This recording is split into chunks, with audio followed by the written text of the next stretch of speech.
Сәлем достар, өздеріңізге белгілі біздің мақсатымыз халықтың проблемасын айту, көтеру және оны тиісті билікке жеткізу.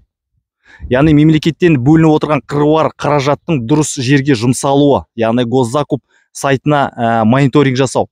Мысалға, абаттандыру болсын, асфальт төсеу, мектеп салу, ғимараттарды күрделі жөндеу, ауылдарға су өткізу, осындай да басқа да мемлекеттің жоспарының, жобаларының дұрыс орындалуы. Бұл жерде коррупциялар, схемалар болатын болса, былықтар болатын болса, және де олар ұзаққа созылатын болса, соларға мониторинг жүргізіп, оны айту. Яғни бұл айтқанда халықтың көзін ашу, және де биліктің өзінің жасай алмай отқан жерлерін бетіне сын ретінде басу. Бірақ бұл үшін не керек? Әрине де мониторинг жасау жүргізе білуіміз керек, және де оны қолдайтын әртүрлі команда, яғни сіздер, тұрғындар, азаматтар керек. Белсенді азаматтарды, сондықтан да біз тиісті курс өткізіп ұйымдастырғымыз келеді, соған шақырамыз.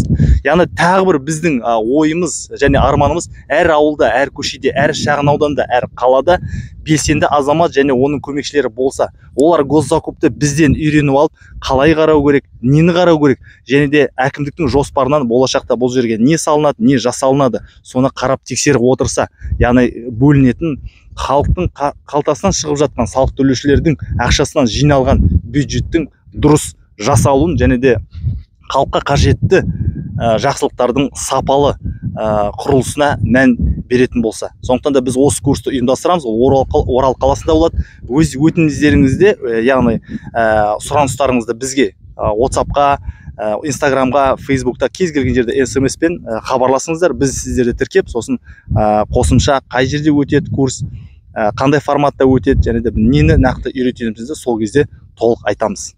Сондықтан да осы видеоны егер көрсеңіздер, оны Орал қаласында немесе де басқа қалалардағы таныстарыңызға, достарыңызға таратуыңызды біз сізден сұраймыз.